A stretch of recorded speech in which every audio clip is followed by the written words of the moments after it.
Hello, Simon. How are you?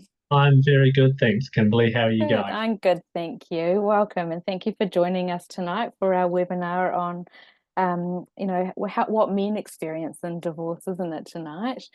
So I'm Kimberly Sweeney, and I'm a certified divorce coach from Degrees of Separation, and I'm part of the Divorce and Separation Coaching Institute, along with Simon, who's here tonight from Clarity Coaching. And Simon is one of our divorce coaches based in Wellington, and he's been through his own divorce, so he understands what it's like from a men's perspective, and we felt like he would have some good insights from a men's perspective to share maybe with us tonight. So if anyone on the call wants to type into the chat and ask any questions about how men experience divorce or anything that you've got in regards to that topic tonight, then feel free to type it in the chat and I'll read the questions out to Simon as we go. But welcome again, Simon. And if you want to share a little bit about yourself, that might help people find you or understand a little bit more about the work you do.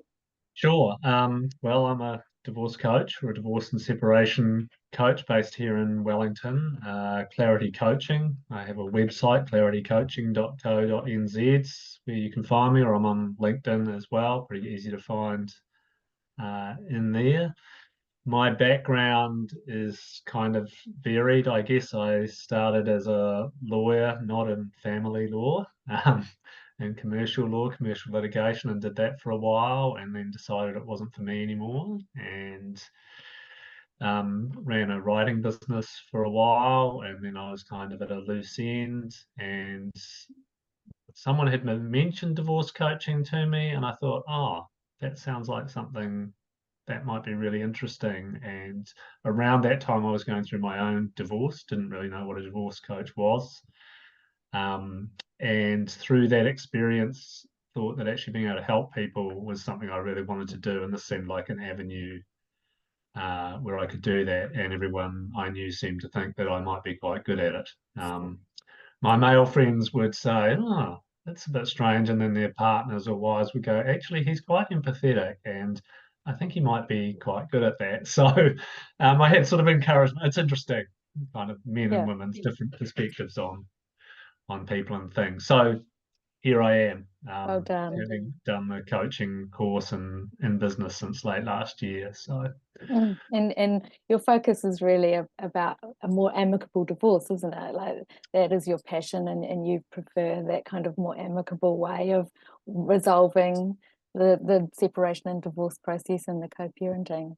yeah, well, I think one of the things I learned as a lawyer, as a litigation lawyer, was that conflict doesn't breed good results. Mm, And while it was in the commercial sphere, it's the same regardless of what environment you're in. The more conflict you have, the worse the outcomes are, or the mm, more of a lottery it mm. becomes. So, really helping people, you don't have to be best friends, but really helping people to understand each other's perspectives and what's actually in the best interests of you, your ex, and children if there's children involved. It just seems to me to be a no-brainer. Yeah. That's how we should deal with it, you Yeah, know. it means a better outcome, doesn't it, for everybody? If you want the best outcome for yourself or your children, then the more amicable it is, then you're going to resolve a lot of the issues at hand and work through what you need to work through with each other or your lawyers. And I think I just want to address the amicable side of the divorce process. Simon and I were Mm-hmm. just talking before the call that people think amicable is all happy and lovely and there's no problems and no conflict, but there is still conflict, and there is, there's still discussions that need to be had if you're going to be co-parents and bringing up children together for Mm-hmm. however many years. There's still going to be the ups and downs, but generally amicable does mean that you can communicate with each other and resolve some of these things as they appear rather than letting it escalate and then, not being able to communicate or talk about what's in the best interest of the children or whatever it is that you're dealing with.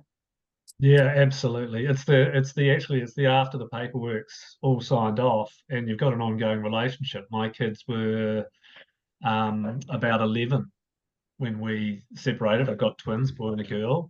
Nice. And now they're teenagers, they're Mm, 17, and we're dealing with stuff all the time, and Yeah. teenagers, my God, they They get bring up their one own morning set and of conflict to the table, and, don't they? and they're not the people they were. And I have a Yeah. daughter who has a disability, and so dealing with that brings she's Challenges. neurodiverse, and Mm-hmm. so having to deal with that brings its own unique set of circumstances. And if you can't talk to someone, or at least send a polite text or email, it's just going to make your life. You can't actually move on, even No. though the divorce itself might be finalised and done. Yeah. So Yeah. So it is about how you show up in that process, isn't it? How you manage your own absolutely, expectations and how you manage your emotions, and that gives you a better outcome all round. So as you say, think about that text before you send it, right? yeah, yeah. Yeah.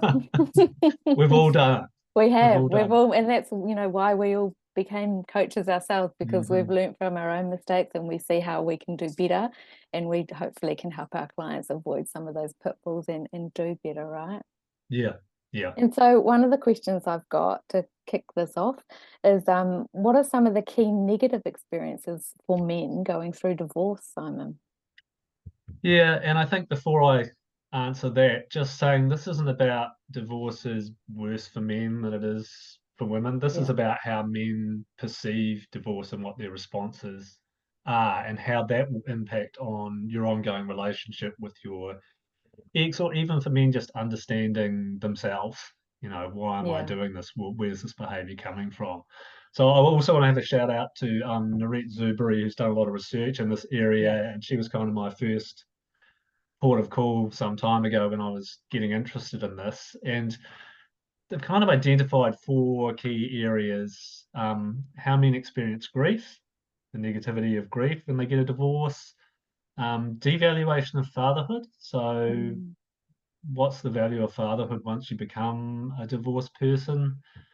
The feeling that men have that there's bias in the system against them, yeah, real or perceived, but mm, that's come out.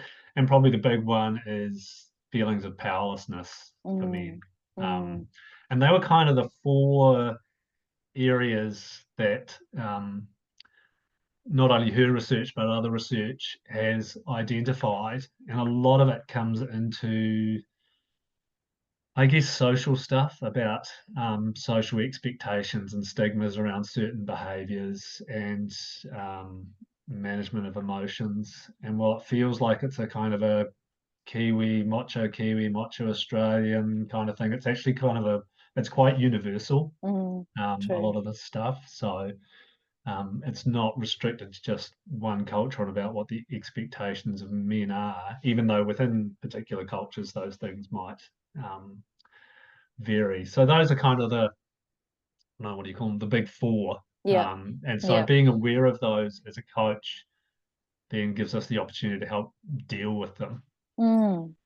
And so, what kind of, like, with the, I think one of the questions was that the negative bias, right? Like, how do you help Mm, them understand that and change that kind of mindset? Because, some of it is that perceived, some of it is, happening, but how do you help them through that? it's really challenging Mm, because everyone is different, and you're starting often from quite a high base of a man expecting that, I'm the breadwinner, being a good uh, husband or father means being stoic, being strong for my family, not demonstrating emotion. So there's quite a lot of around that sort of stuff. There's a lot of personal work those people need to do, and that might not necessarily be with us, but we can at least help them to start to recognize these. I don't know, I guess you could call them roadblocks in a bit of a way to them actually coming to terms with their emotions. There's an mm, interesting, in Australia, this is quite scary, I think, but in Australia, there was some research done earlier this year, or it was published this year, and it's the Man Box. I don't know if you've heard of it. mhm, Um, and it's like these pillars of what constitutes manliness: knowing where your partner is at all times, having access to their phones, controlling bank accounts. And it's like 18 to 40-year-old men or something like that, a quarter of them believe that that's what a man should be like. mm, Um, mm. and now that's a minority, and there are Mm, lots of men who think otherwise. But I think for us, it's kind of getting them to recognize that actually some of these viewpoints, if that's where they're sitting, looking future forward, are not useful in resolving their disputes, and that they need to kind of come to terms that with being a man might not be being a man, I should say, might not quite be what they thought it was, and not what their partners thought it was going to be either. yeah. I mean, it really comes down to how open the individual is Mm, to working through that stuff in life. yeah. And to be fair, the men I have had the pleasure of dealing with have generally been on the other side of the spectrum. Mm-hmm. And that's not to say they haven't had issues dealing with uh, emotion and those kind of things, and understanding that their life is going to change, but they're actually a bit more open to it. Yeah. So Yeah. um, it's really tricky, but it's Mm, about for them, I think, empowering them with knowledge and getting them to help understand by opening up that mm, there is in fact emotion is okay. yeah. Yeah. You're not gonna fall over Not going to just crumble because into you a heap. Yeah. no.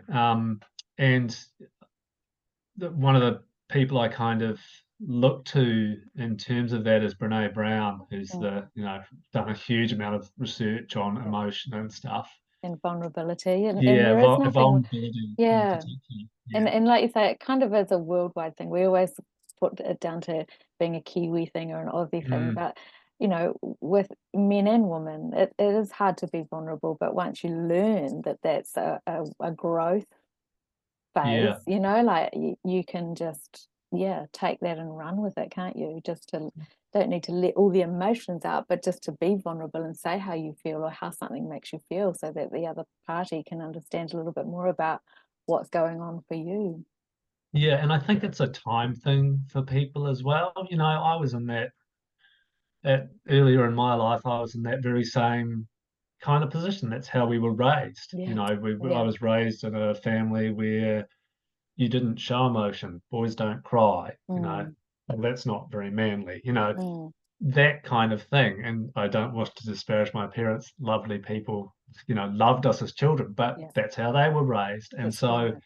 it's only been later in life where I've had the opportunity to sit back and actually look and go, actually, it's okay for me to, express feelings, or Mm, to sit there and just go, actually, this really hurts, mm, you know. that's right. And while my own divorce was amicable in that sense, as we've discussed it earlier, Yeah. for a lot of men, it's a huge shock. And you have to kind of help them absorb that shock a little bit and deal with it. Mhm. The research indicates it's about 70% of divorces are initiated by women. Wow. Now, in a lot of those cases, people will see it coming. They Mm, might, have their head in the sand a little bit, but when the moment comes, they're kind of like, actually, yeah, I could feel this coming. But for a lot of people, it will be a surprise. Some people are Um, blindsided by it, right? yeah, Especially if absolutely. it's a guy that is the main breadwinner and he's off working a lot and he's just not quite as engaged in the family home environment, then they can be quite blindsided by it because they feel like Yeah. they're doing their bit, you know? Yeah.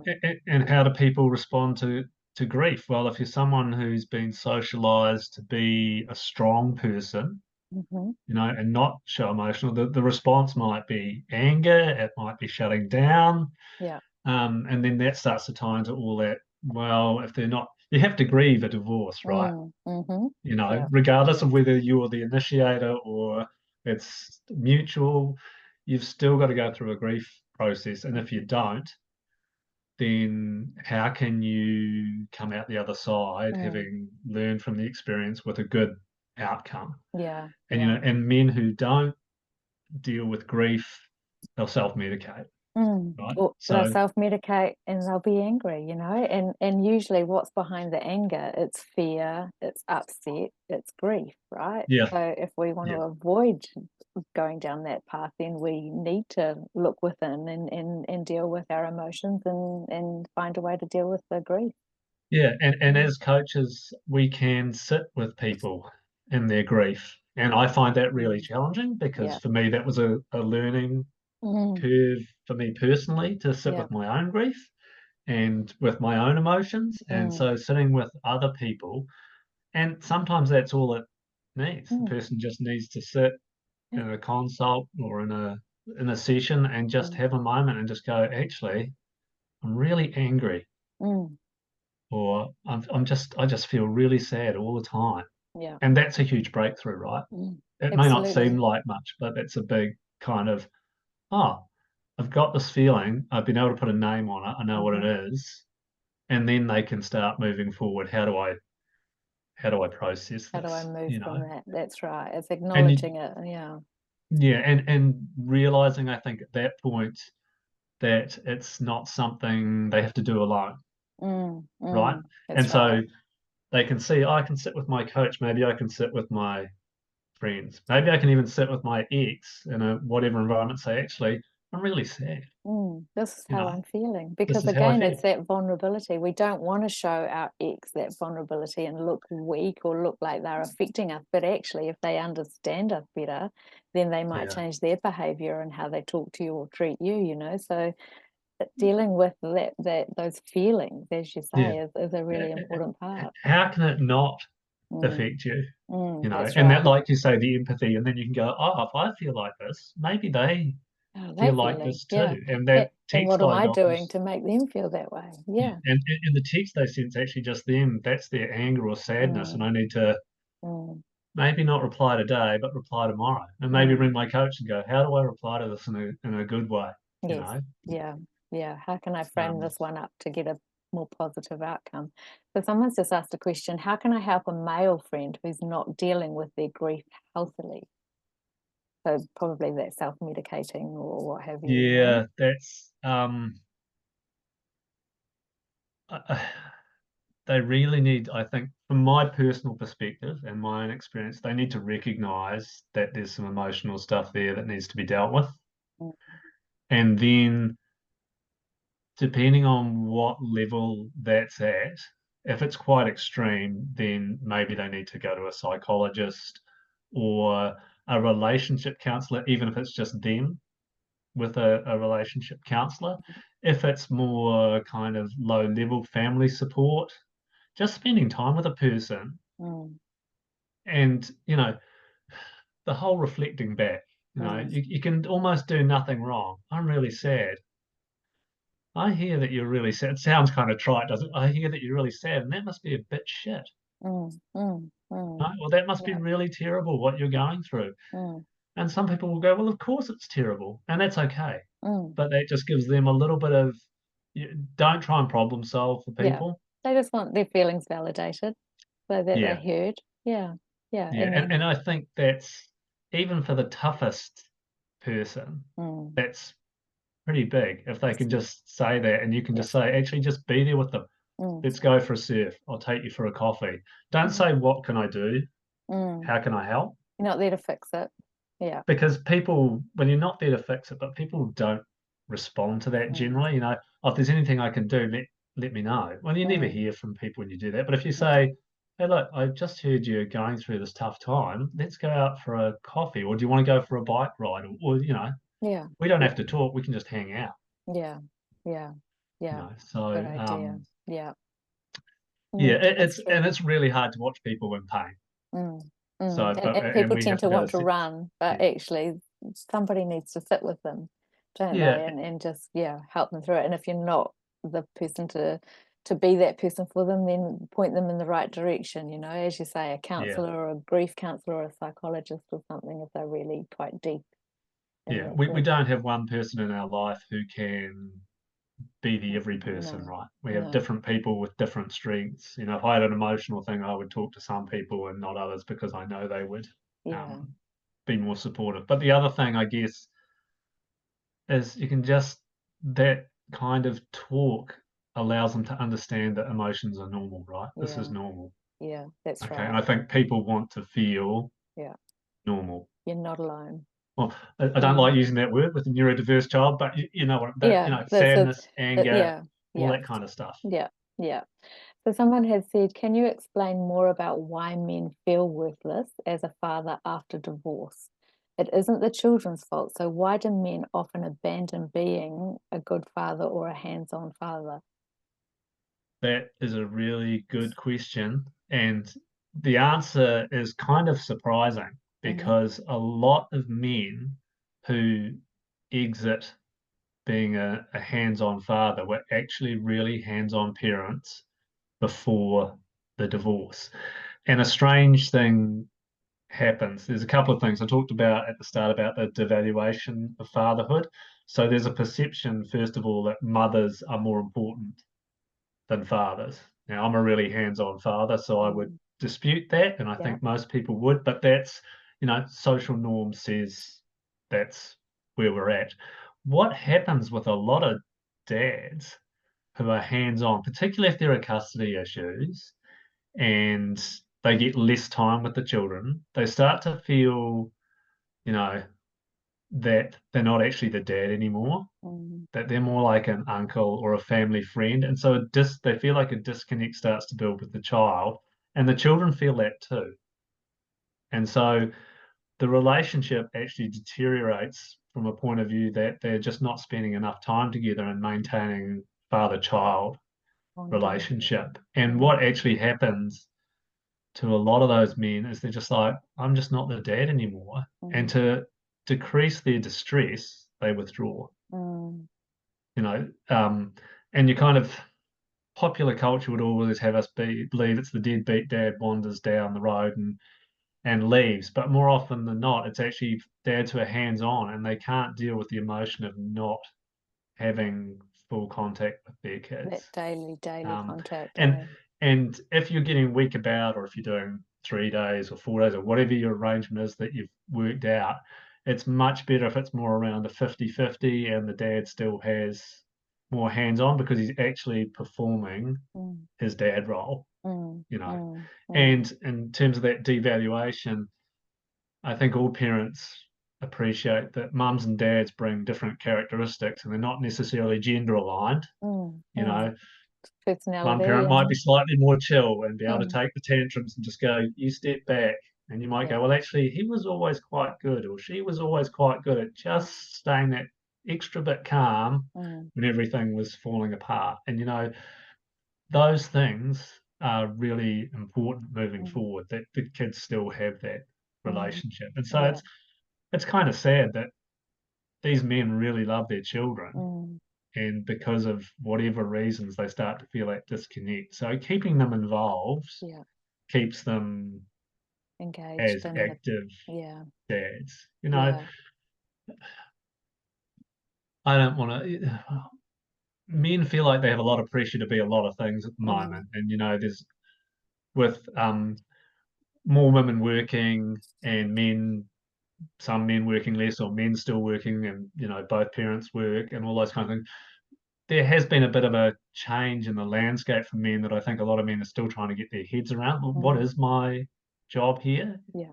If I'm at home all the time, am I a mum or am I a dad? Mm. And then the Mm. gender things come Mm. in. So I think there's a lot of challenges there that men are still dealing with. But I think as a society, we're becoming more accepting. I think New Mm. Zealand's quite progressive Mm.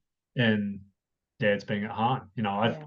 spent a lot of time with my kids, and most of my friends, the dads are heavily involved in what Mm. the kids are doing. Either Mm. some of them have a really good friend of mine stopped working. He just said, I'm just going to be at home with the kids. And Amazing. others are like, come the weekend, the kids are mine. Yeah. Yeah. That's my time. Yeah. So um, yeah, I think we've just got to keep pushing those social norms to Mm. change. Yeah. And I feel then like I've seen a big shift in my 10 years of being a divorce coach, and the more heading towards a 50-50, and guys mm, are realizing that they might have to take a step back from their work life a little bit mhm. to manage that 50-50 and what that looks like, but they want to be involved in their children's lives more, of late, and they want to work out how. And I feel like maybe COVID helped that people find that work-life balance, right? Like they Yeah. can work from home and they can kind of work longer days some days and shorter days the others. So there's definitely been, I think, in the last few years, a bit of a change in men kind of wanting Mm, to be more hands-on in that co-parenting yeah, role. yeah, Mm, absolutely. And I think mm, that's wonderful mm, because, um, kids who grow up with both parents involved in their lives do so much better, as do the parents, yeah.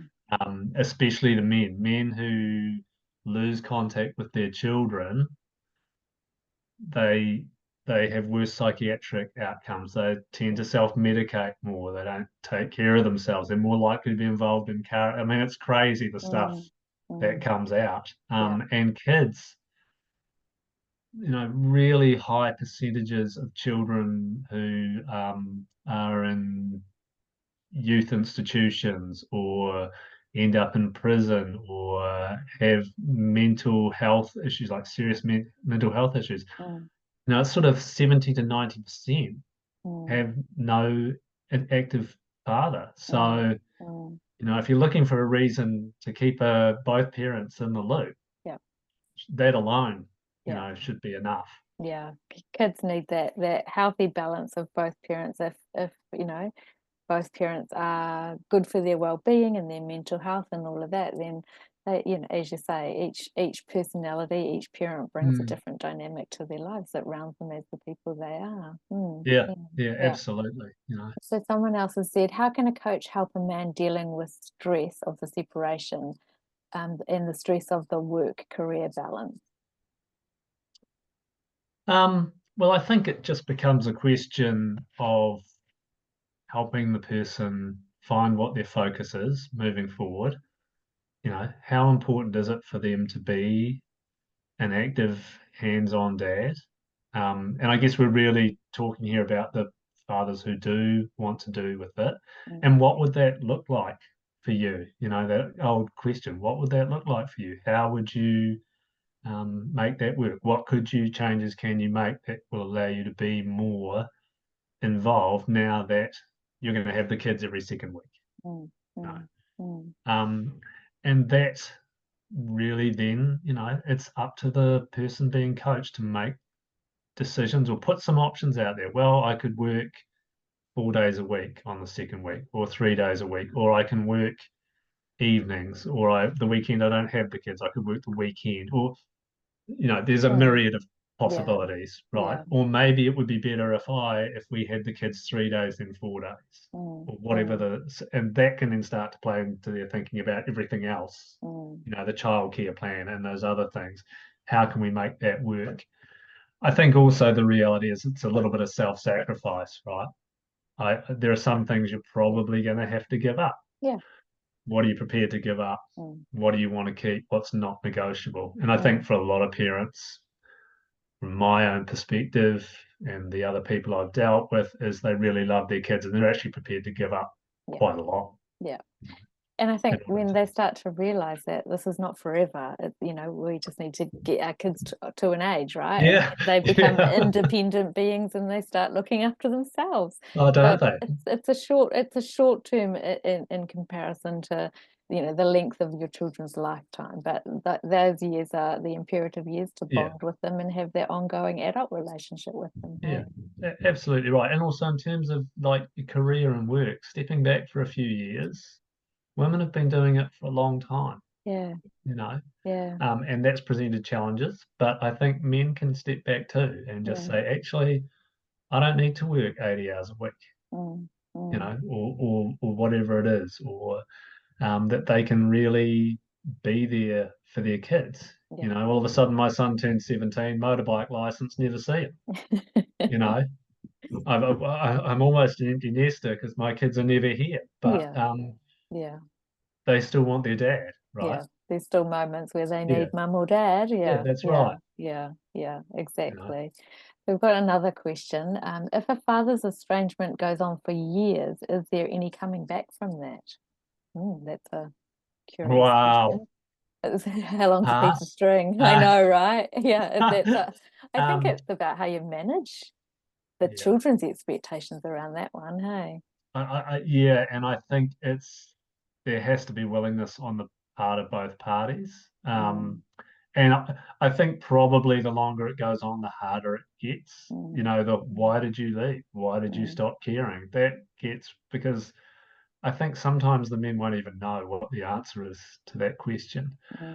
But I think if there's a will there on the part of both groups and probably support from the ex-partner to help build that relationship, pretty critical Yeah. to doing that. Oh, your dad's a deadbeat. You don't want to have anything to do with them. Well, that's not going to encourage a child to have a relationship with the dad. So I think, and I have experience with a client where the father has literally just packed up and left the country a few years ago, and hasn't really communicated with the child for 5 years. And that child is now in a position where they don't even really acknowledge his existence. You know, the child is now 14. So that I think would be really hard to come back from. Yeah, that would You know, be. it would be a very slow, long process, and you'd have to do a lot of work, a lot of mahi to get over that hill. Yeah, and So just I think, rebuild. yeah, it's really down to what are the personalities of the people involved, and are they prepared? And interestingly, I think at some point in our lives, you know, you get into your 20s or whatever, and then you're really like, I want to know why. Even if it doesn't rebuild the relationship, I want to know why dad left and abandoned us. You know, because we all carry our stuff around from our childhoods. That's right. And so, you know, that might open a little door maybe to having dialogues that can rebuild relationships. But I think you're right, piece of string, and the right people absolutely, I think, could do that and probably build a really strong relationship afterwards, but it's not always going to succeed. No, it's not. And as you say, some of it is up to that other parent to try and foster a relationship between the children and their dad, you know, and even if he has gone overseas, there's, you know, in this day and age, there's great technology to still be, you know, in contact. And I've had clients, you know, in that situation where they've gone back to their home country for whatever reason, and the children and the mum have stayed here in New Zealand, but you know, they've got an agreement where the kids will go fly over for Christmases and holidays, and so they still have some contact every year, but it's just not that, you know, 50-50, but it's about how each parent wants to show up and support that process. And I think it does take both parents to do that. And that can be hard. You know, physical separation is, even with the technology, is still tough.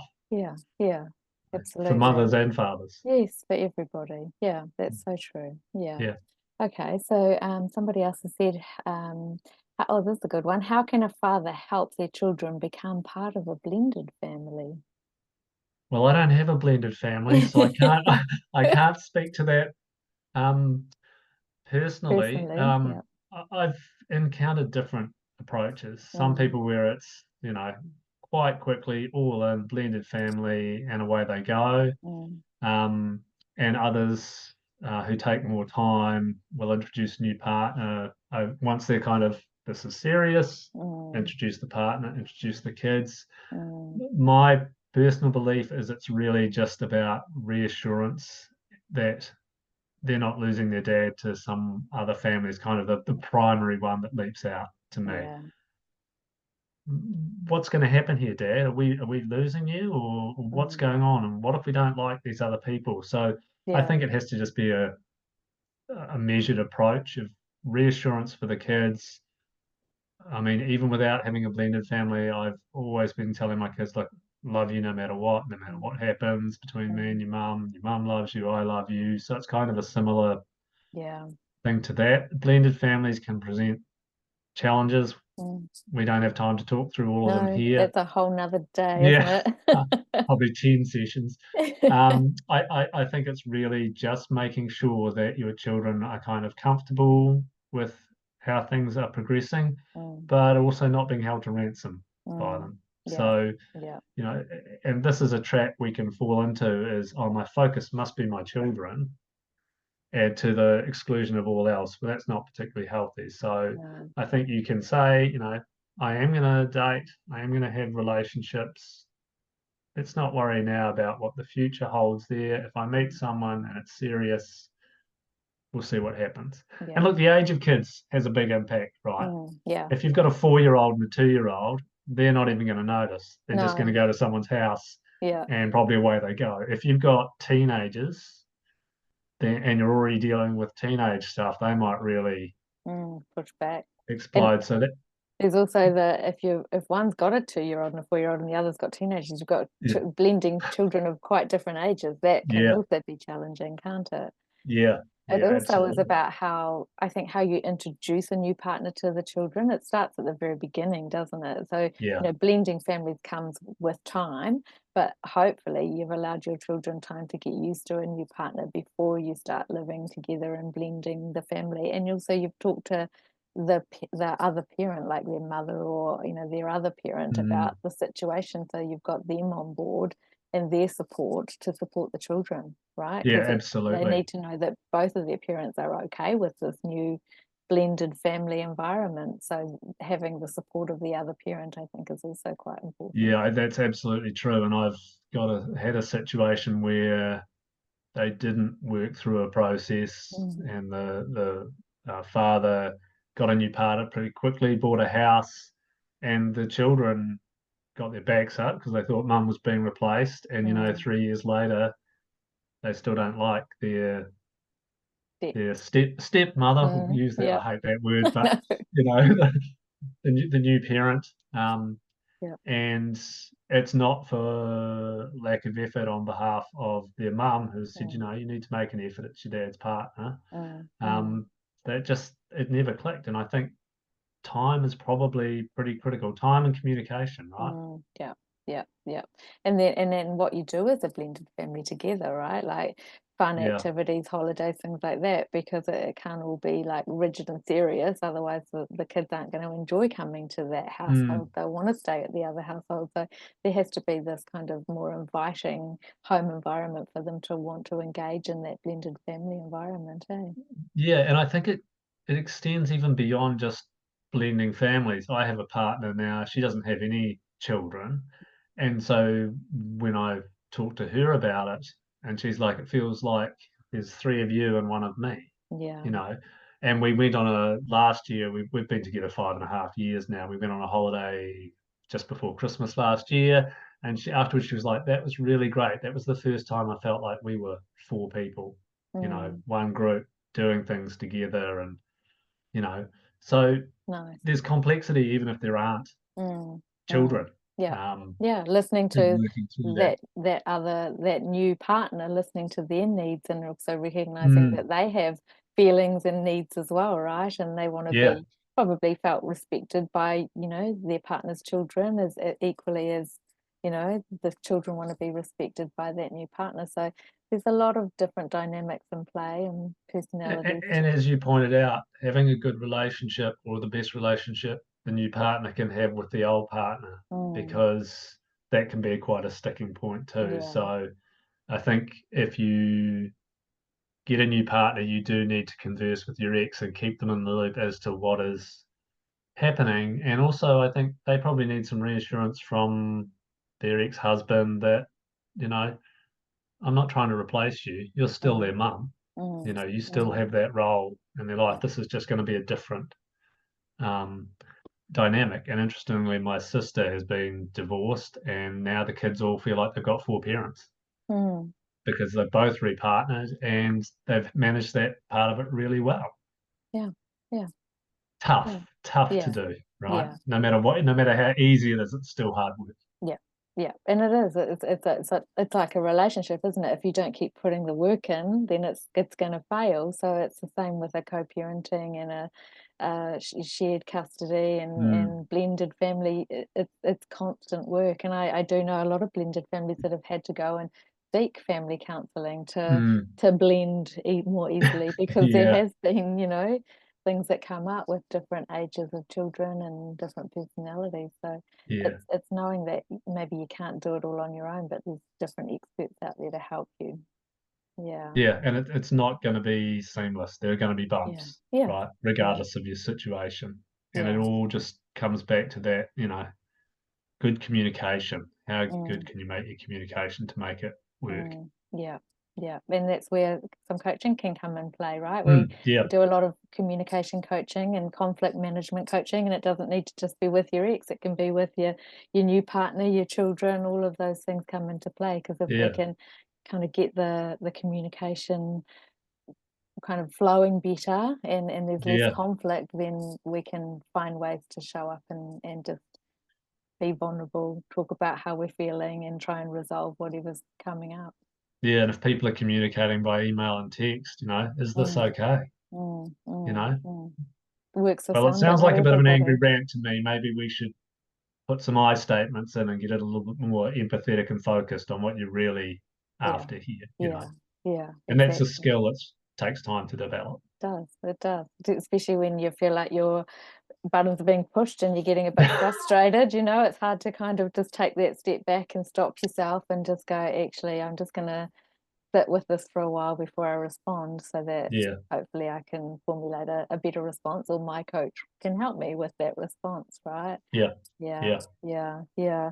And so, is there any other things that have come up for you with that you want to talk about or talk to in regards to men going through divorce and their perception of it? Um, I think the thing about powerlessness is really Mm, important to mm-hmm, kind of raise. mm-hmm, And especially if you're in a culture or been in a relationship with a man who is,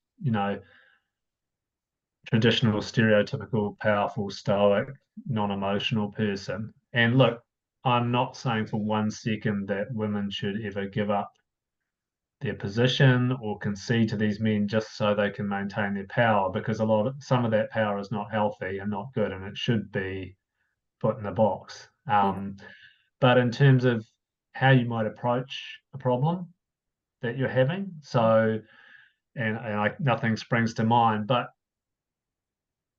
instead of getting, you know, some sort of horrible demands and back and forth, saying to your partner, okay, what are some, say it's a childcare situation. Okay, what are your suggestions? Can you give me 3 suggestions for how we might do child care in terms of sharing? So our parenting mm, plan. So mm, and instead of the wife or the girlfriend or whatever the situation is saying, well, I want XYZ, which is mm, going to trigger the power thing in the man's brain, mm-hmm, saying to him, well, why don't you give me some options? Now, you don't have to accept any of those options, mm, but what it does do, it makes them realize that they still have some control mm, over what's going on, and in mm. particularly what they want, Yeah, which is really what it comes down to. They yeah, can't control what their partner wants, what their ex wants, but the risk, men who feel like they're stripped of their power, mm, and if you keep it all stripped away, become more difficult to deal with. mm-hmm, And what mm-hmm, we want is a man who is not so difficult to deal with. And a mm-hmm. lot of powerful men will resort to litigation, Mm, and, to get their way. So to it get their comes way. down to that, it's my way or the highway. Whereas what you're saying is, if we can open it up for negotiation and present 2 or 3 options and ask the other party what options other than those have you come up with, and then somewhere in the middle you find a happy medium, right? Yeah, yeah, that's Mm, right. And mm, I think that's important, particularly if you do have concerns regarding domestic violence. And obviously, there are precautions and things that should be taken around that. And if yeah, you're in a dangerous situation, you extract yourself. But men in particular who lose control are more inclined to engage in behaviors that are antisocial, mm, and perhaps increase risk. So if you can follow strategies that will reduce risk, then I mm. think that's a really good thing, not only for a good outcome, but for The safety safety, of yeah. children and the ex-partners. That's probably another box again, Mm, but it just gives opportunity for the man to go, actually, I still have some power. It's different from what it was. mm, mm, Um, and but I actually feel okay about that, because yeah, I'm actually making some decisions and making some choices. yeah, And hopefully with, if someone pops up multiple options, usually you can get mm, somewhere. yeah. And there's always a little bit of compromise, right? absolutely. Um, And I and think I think, women find it hard, sorry, I think women find it hard because they usually are the driving force behind the kids and the family and all of this. So yeah, they've been in that role, and suddenly it's like you have to share that role. You got to give some of that, hand some of that over to the other parent, and not be so in control, because they want equal roles in that decision yeah, making, don't they? yeah. And the other thing, which maybe is probably even more important than the risk of violence, because most men aren't, you know, Mm, mm, don't go down that path, is they'll disengage.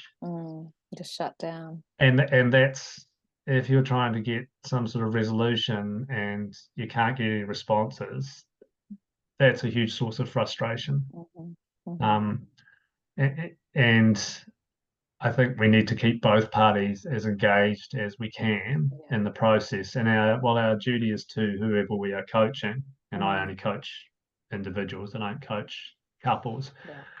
There's also the reality testing. Mm, Well, how is he going to respond to your proposal that you have the kids 13 out of 14 days? mm, Oh, I don't care. Well, hang on, let's just have a little think about it. You really don't care? mm, And then they can start to explore that and mm. realize, Yeah. because people who aren't engaging, you're going to end up in front of the judge. Hmm. And then the judge is making all your decisions for you. So it's Yep. completely out of your hands by that point, isn't it? So you both lost Yeah. control, Yeah. and you're going to spend a fortune. Mm, mm. And And a lot of emotions and energy. yeah, and Mm, there will be cases where you can't meet mm, and you can't get, and a mm, man won't engage. And if that's the situation you find yourself in, then getting good legal advice and getting good mm. support through those channels, Yeah. Yeah. along with your coach helping you, is really important. Yeah, yeah, and again, I know we touched on this in previous webinars, but before court, there's a mediation process that you can Mm, engage, and that can be a better process where you've still got control of the situation. You're still, part of the decision-making team as a yeah, team, but you've got somebody there facilitating some, hopefully more amicable resolutions and discussions, right? Yeah, yeah, yeah. yeah, yeah. So if you're struggling, I think, to communicate and to put a co-parenting plan in place, or find a new co-parenting relationship, then your coach Mm, and a mediator is probably going to help you before a lawyer or a judge will, right? yeah, yeah, absolutely. Mm, Judges mm. don't want to make those decisions on the No, whole. They don't. they don't want to see you. No, no, that is true. They want you to make your own decisions Yeah. because they know those are more likely to be adhered to. That's right. No. And, Um, and and it's also, as parents, you're thinking about what's in the best interest of my children. Only you two know what your children's mm, needs are. A judge doesn't really understand what your children's needs are. They're just generalizing it and trying to make it even across both parties. But yeah. actually, you're the parents here. So think about what your children's needs are and what's in their best interest. And Yeah. even if you don't get everything you want, Mm, mm, if you've still made the decision, okay, I can live with that, yeah. then you will feel a lot better than reading a judgment that Mm, tells you you're not getting what you want. yeah. Yeah. Yeah. You know. Yeah.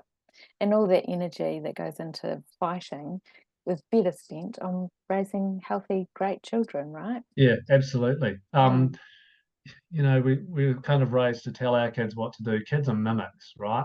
yeah. And I see that now in my teenagers. Oh yeah, that's me. Oh yeah, Yeah. that's their mum. You know.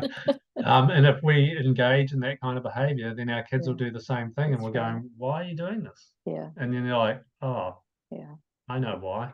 Because we fought hammer and tongs, and so now you think that's the way the world operates. So That's you're right. behaving that way. Yeah, And it's, yeah. if we can roll, as I went through my own counseling with my ex-wife, and the counselor just said, look, worst case, as long as you role model well for the kids, then the end of the marriage is actually not the worst thing Yeah. that can happen to them. Sometimes people are better off not together, Hmm. and so are the kids, Yeah. because otherwise they're going to see that stuff that's not working. And isn't it better that they see two happy parents living separately and enjoying quality time with their children? Yeah, and still being great parents. Yeah, exactly. Yeah. They'll be better parents, right? Hmm. Yeah, Yeah. yeah. Hey, well, thank you, Simon. That's been really insightful, and hopefully our viewers have enjoyed hearing some of your great insights and tips, and we've answered some of their questions well. So thank you for jumping on this call tonight and helping people understand, not only men, but I think it's good for women to understand that men's perspective, right? So I think hopefully it was a good informative webinar for both parties. Yeah, well, I hope so. And Mm. I think it's not about giving in because men are upset. It's about just understanding where they're coming from and looking at it through that lens when you're dealing with it in coaching. Exactly. And remembering that sometimes behind anger is fear. So what is their biggest fear here? That's why they're angry.